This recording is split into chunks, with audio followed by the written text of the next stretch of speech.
Take out my brain, head is in a bucket, my own bucket, my neighbor. What makes you think that? Because I looked in the bucket. What did you see? Exactly what I wanted. Hello and welcome back.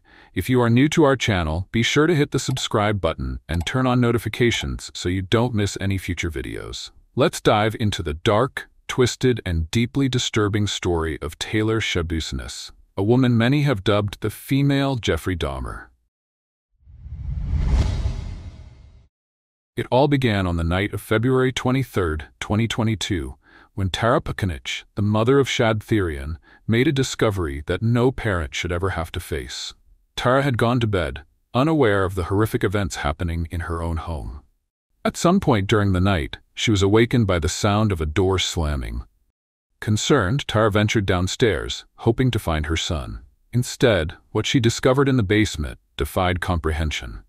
There, concealed in a bucket covered by a towel, was her son's bloody head. In shock, Tara dialed 911. That conversation became one of the most chilling 911 calls ever. Take out my brain, head is in a bucket, my own bucket, my neighbor. What makes you think that? Because I looked in the bucket. What did you see? Exactly what I wanted. When officers arrived at the Terrace residence on Stony Brook Lane in Green Bay, Wisconsin, they immediately began securing the perimeter. But nothing could prepare them for what awaited in the basement, where Shad had lived. As officers descended into the basement, the air was thick with stench of blood. They found Shad's head in the bucket, exactly as Tara had described. Did you both see this? I opened the towel, I picked up the towel and dropped it, and I don't know what the and I had bad vision, and she's like, is Do I just stand with those two? I was gonna see it. Where's it at? Right here. Look right, there's a bucket where it's taller.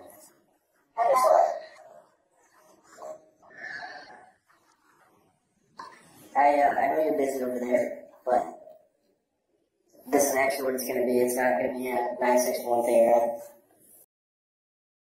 Or any more than two. The horror didn't end there. Further inspection revealed that Shad's severed genitalia had been placed in the same bucket. This grotesque detail sent shockwaves through the police force and set the tone for what would become one of the most gruesome murder investigations in Wisconsin history. The officers searched the basement and found more of Shad's dismembered remains scattered in various containers. It became clear that the person responsible had taken their time with the mutilation, making the act even more terrifying. Shad Thyrion entered this world on September 7, 1997, in Green Bay, Wisconsin, the first child of Taylor Schabusiness and Michael Thyrion. Though his parents eventually parted ways, Tara found love again with a man named Steve, forming a new family unit. Shad grew up alongside his two sisters, Ava Wheelock and Cilieva Sunray Thyrion, and his brother, Bo Smith. They were surrounded by the warmth and support of a large, extended family. Shad was the heartbeat of his family, a vibrant spirit who brought joy to everyone around him. He found happiness in the simple pleasures of life, camping under the stars, losing himself in video games, and cherishing moments with those he loved most. Shad was creative, with a particular talent for wood carving, a skill he had picked up from his father and grandfather. Everyone who knew him spoke about his warm personality and the way he could light up a room with his smile. But as kind and compassionate as Shad was, his life was tragically cut short by someone who once claimed to love him. Back to the crime scene, after sending Shad's remains for autopsy, detectives quickly turned their attention to his phone records. They found that on the evening of February 23rd, Shad had arranged to meet with two friends, Taylor Schabusiness and Alexander Gannon, also known as AJ. That night, at around 9:30 p.m., Taylor had picked Shad up, planning to hang out at her apartment. Acting on this information, police immediately set out to question both Taylor and AJ. Taylor was sharing a house with her friend Scott Thomas. When detectives arrived at Taylor's residence, they were met with a chilling sight: bloody footprints leading from her minivan to the apartment door. When approached her, the police noticed blood on her hands and clothes. When you got to the Green Bay Police Department, what further steps did you take? We placed her in interview room 3, I believe, where I had Officer Kenny assist me with taking photographs of what looked like smeared blood on her hands and on her clothing. I also had her remove the sweatshirt that had what appeared to be blood on it, as well as her socks and her shoes. The evidence was damning, and they decided to bring Taylor in for further questioning. Taylor Shad Schabusiness, born Taylor Denise Coronado, had a troubled past. She was born in November 1997 in Evanston, Illinois. Raised in a turbulent household of Maria and Arturo Coronado, Taylor's life was marred by trauma, mental health issues, and a growing addiction to drugs, especially methamphetamine. Taylor had a husband named Warren Schabusiness and a 2-year-old son named Mateo. Despite the marriage, she continued a twisted and secretive relationship with her ex, Shad Thyrion. To outsiders, Taylor and Shad affair seemed pretty normal, but behind the scenes, it was a volatile mix of drugs, dysfunction, and danger. By February 2022, Shad had recently reconnected with Taylor. The two planned to spend the evening of February 23rd together, which would mark the last night of Shad. Back at the station, even as the weight of the gruesome charges loomed over her, Taylor sat in the interrogation room, more concerned with the cleanliness of the space than with the horrific crime she was accused of. As she stared into the camera, her detachment was palpable, a chilling reminder of her complete lack of remorse for the monstrous act she had committed against Shad Thyrion. I hate this office. Never in my life. I'd rather be clean the up. The detective wasted no time and cut straight to the chase, asking Taylor about that fateful evening. To their surprise, Taylor revealed everything. Around 9:30 p.m., Shad left home, telling his family he was going out with friends. Taylor picked him up in her van and they spent the evening at her apartment. Her friend, Scott, was there the whole time, even when the police arrived to arrest Taylor. When questioned about what she, Shad, and AJ had done that night, Taylor openly confessed that the three of them smoked weed together. As they smoked, Taylor claimed she was giving Shad a haircut. After a while, AJ decided to head home, saying that it was late. Taylor and Shad decided to hide in the basement of Shad's house. They smoked methamphetamine and injected trazodone together, using the same needle. The detective quickly realized that Taylor was under the influence of drugs during the interrogation, but he pressed on. Taylor accidentally said that Shad's remains were still in the basement. When asked about what happened to Shad, Taylor claimed that she blacked out after smoking and drinking. After realizing her delay tactics weren't working, Taylor had no choice but to confess the truth. Taylor admitted that she and Shad engaged in sexual activities, using various toys and props, including a choke collar. When asked about the chains and other items found at the scene, Taylor confessed that she loved to strangle Shad, and he actually enjoyed it. Alright, so you like being strangled, like having your airway, or do you like doing it to somebody else? I like doing it to somebody else. Does Shad like being strangled? I think so. Have you done it before? Yeah, he does. He likes it. As the detective pressed further, asking Taylor where the rest of Shad's body was, a flicker of regret crossed her face, but not for remorse. She seemed frustrated with herself for leaving Shad's head behind in the basement, a mistake that had ultimately led the police straight to her. In a cold, matter-of-fact tone, Taylor provided the detective with precise details, explaining that some of Shad's body parts were in the van, while the others remained in the basement. Her complete lack of remorse, even after such a brutal crime, was chilling. How did you dismember his body? Knives. With what? Knives. Knives? More than one knife? Where'd you get those from? Kitchen. You want sharp? No. was alright. Bread knife works good. Bread knife? A bread knife works good, yeah. Really? I was so like, yeah. I got lazy last night, so. Where would these knives be now? They're in with all the organs and all the body parts. And where was that? And the black bag. It's in the black bag of, So we're gonna take the head somewhere? I like that. You liked it? Well, you're gonna have fun trying to look for all the organs, but yeah, they're all dismembered. Okay. The detective glimpsed her deeply sadistic side when she casually mentioned that she enjoyed watching Shad's internal organs as she carved them up with kitchen knives. In an almost bored tone, she added that she had simply gotten lazy that night, leaving some of his body parts in the basement because she couldn't be bothered to move them to her apartment. Throughout the interrogation, Taylor's unsettling behavior only added to the mystery. She frequently giggled and laughed as she recounted the gruesome events, her twisted sense of amusement making the already horrifying situation even more chilling. You start to remember now what happened with Shad?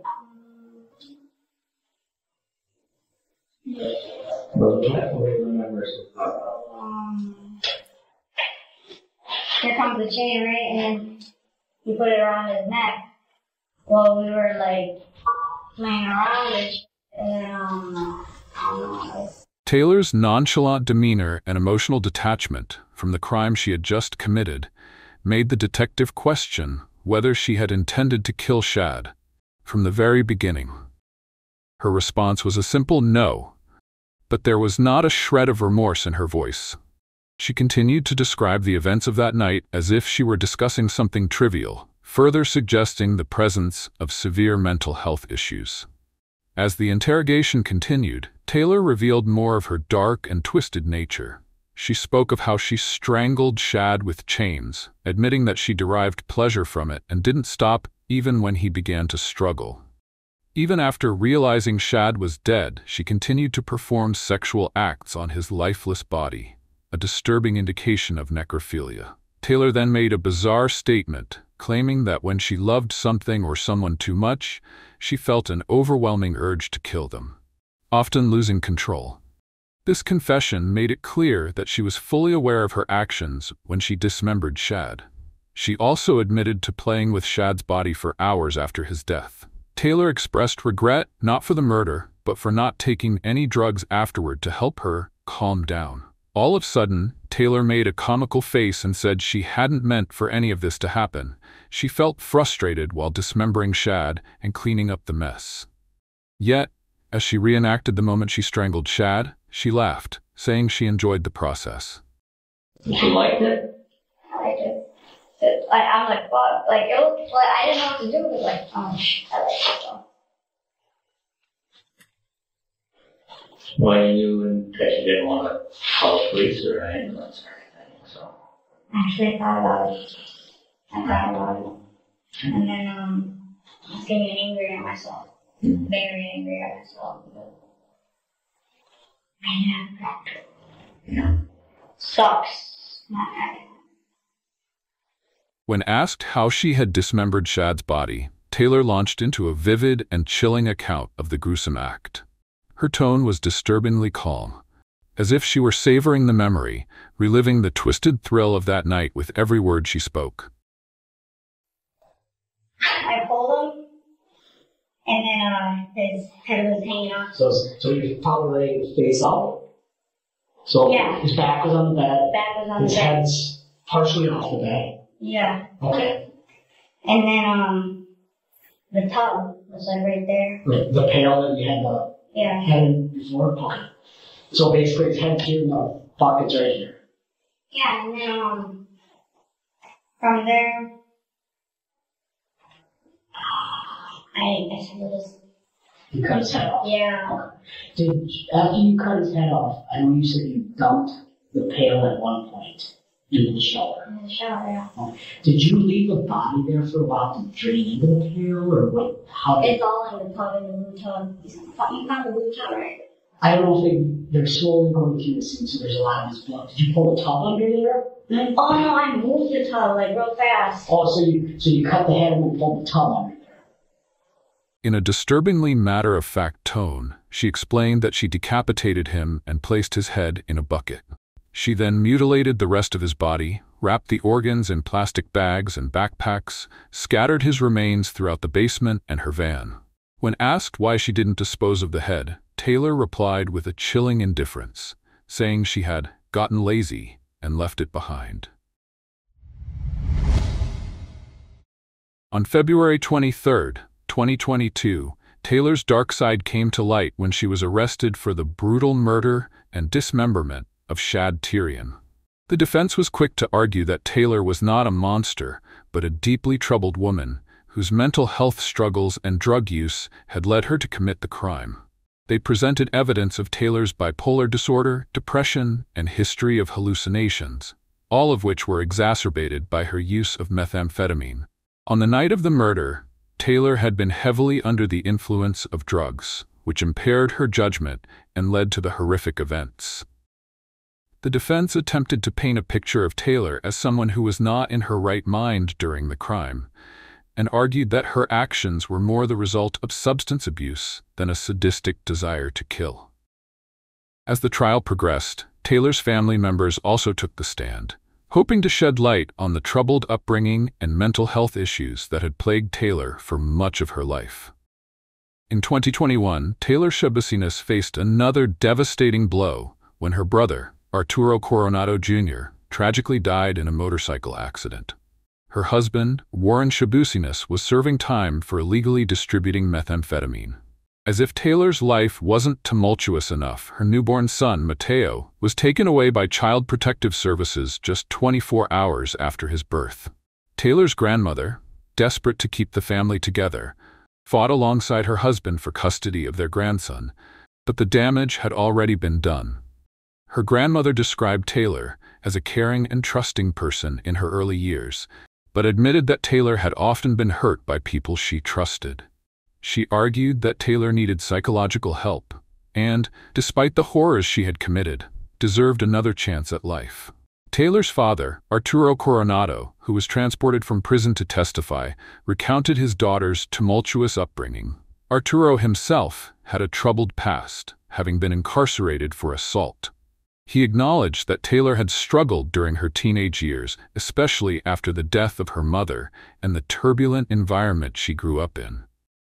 Arturo sent Taylor to live with her grandparents in Texas, where she completed high school, but her mental health issues persisted. He revealed that shortly before her son Mateo was born, Taylor had been admitted to a psychiatric hospital due to hallucinations and suicidal thoughts. Her mental health appeared to improve after this, but her husband, Warren Schabusiness, who was jailed for drug distribution at the time of the murder, reintroduced drugs into her life. Taylor's use of methamphetamine spiraled out of control, and it was during this period that she reconnected with Shad. All these arguments and testimonies touched the judge. He agreed to delay her trial. Right after that, Taylor brutally attacked her own lawyer.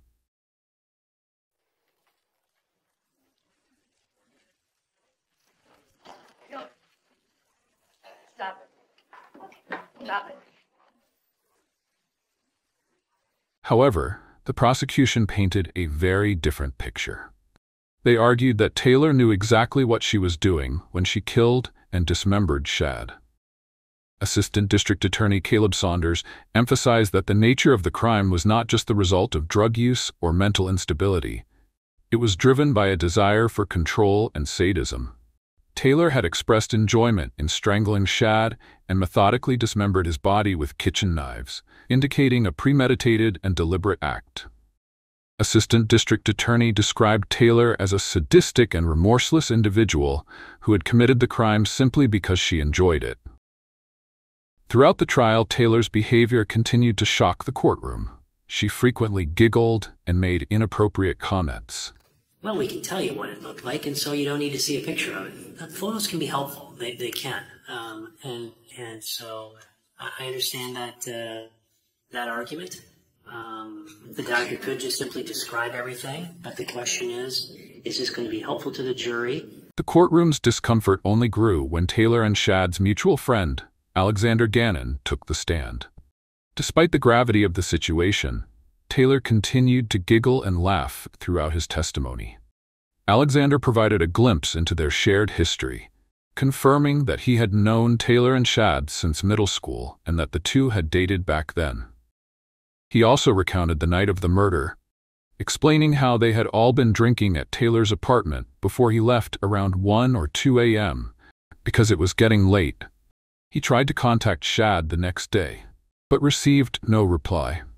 In a later court appearance, Taylor was seen wearing a spit mask, typically reserved for those who attempt to spit on officers or court personnel, further highlighting her increasingly erratic behavior.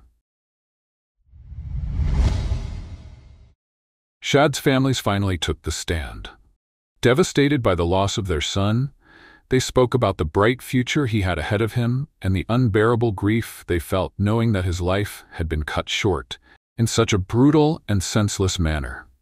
Shad's mother, Tara Pakinich, tearfully described the moment she found her son's severed head in the basement and how that image continues to haunt her every day. One of the most poignant and heart-wrenching moments of the trial came when Shad's uncle, Kelly Thyrion, delivered his victim impact statement. In a voice heavy with emotion, he expressed the deep pain and anger the family felt towards Taylor Schabusiness for what she had done. He emphasized that mental health struggles or drug use should never serve as an excuse for the horrific and calculated murder of another human being. But to take the cowardly path that you did, and to make other people suffer because you were suffering, is pretty. So that name Taylor Schabusiness fits you well.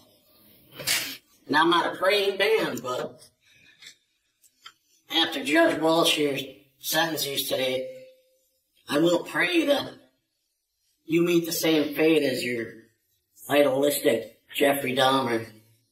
So have a good life, business. Kelly wished that Taylor would face the same fate as her apparent idol, Jeffrey Dahmer, a notorious serial killer also from Wisconsin, whose gruesome crimes had parallels with the way Taylor dismembered Shad's body. Despite the overwhelming grief and anger from Shad's family, the courtroom was left in shock when Shad's father, Michael Thyrion, took the stand and forgave Taylor for her actions. He acknowledged that Taylor had made a terrible choice, but he hoped that one day she could change and become a better person. Taylor, I just wanted to say that I forgive you for what you've done to my son. And yeah, you made a bad choice, and now you have to live with it. But you know, I'm gonna miss Shad. He was a wonderful child too. Growing up, just mild-mannered and just happy, and I know you made a bad choice, and like I said, I forgive you, and I'm gonna ask the judge if he can, if she can see the streets again sometime, This act of forgiveness contrasted sharply with the tone of the trial, leaving many in the courtroom struggling to reconcile the magnitude of the crime with Michael's words of mercy. After several weeks of testimony, it was time for the jury to decide Taylor Schabusiness's fate. The evidence against her was overwhelming, and her behavior throughout the trial had only solidified the prosecution's case. On September 26, 2022, the jury returned with their verdict: guilty of first-degree intentional homicide, mutilation of a corpse, and third-degree sexual assault. The conviction carried with it the possibility of life in prison without parole, and that is exactly what Judge Thomas Walsh handed down as the final sentence.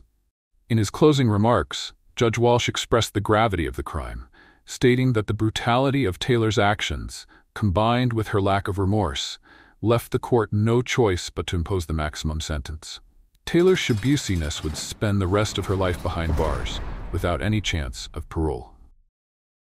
This crime offends human decency, it offends human dignity, and it offends the human community. It really does.